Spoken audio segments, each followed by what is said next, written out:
Hindi napigilan ng kakulangan sa tao ang DLSU Lady Spikers upang ipagpatuloy ang kanilang pagragasa sa UAAP Season 88 Women's Volleyball Tournament matapos ang straight set victory kontra University of the Philippines. Ang ibang detalye alamin sa eksklusibong pag-abante ni Jonas Lavarias. Sports Now. Sports Now. Exclusive.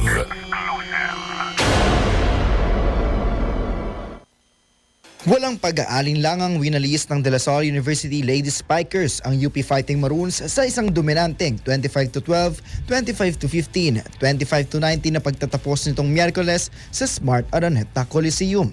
Sa kabila ng pagliban ng kanilang team captain na si Shevana Laput dahil sa sakit, nagpakitang gilas naman ang senior middle blocker na si Amy Provido na nag-ambag ng 11 points upang tulungan ang Tough Base Squad sa kanilang ikatlong sunod na panalo. Ngunit para kay Provido sa eksklusibong panayam ng Abante Sports Now, ang pagkakaisa at pagkukusa ng bawat miyembro ang naging susi sa kanilang tagumpay kahit hindi kompleto ang kanilang lineup.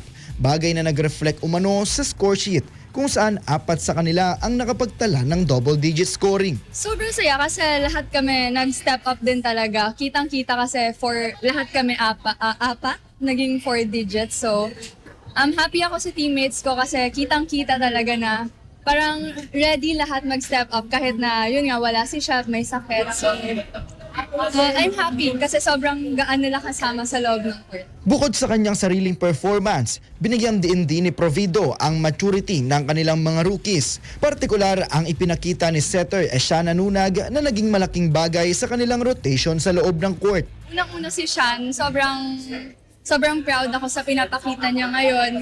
Kasi yun nga, sobrang mature niya kasama inside the court, sobrang gaan niya kasama. Sa ibang rookies din, nafe-feel din namin na gusto din talaga nilang tumulong sa team. So, yun, I'm grateful to have them sa team. Bumida rin para sa Lady Spikers si Angel Canino na may 12 points, habang nag-ambag naman sina Shane Raterta at Mikey Santos upang siguraduhin ang sweep kontra sa Maroons na nahulog ngayon sa 2-1 na record. Sa pagharap nila sa Ateneo Blue Eagles sa susunod na laro, bit-bit ng Lasal ang parehong mindset na wag mag-relax at pagtrabahuan palalo ang kanilang mga kakayahan.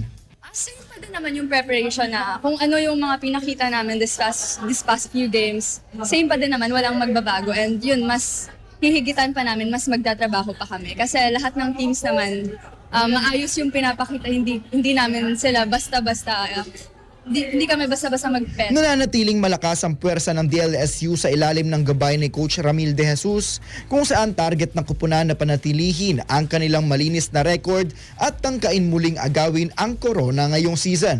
Ako, si Jonas Lavarias, Abante Sports, Now na.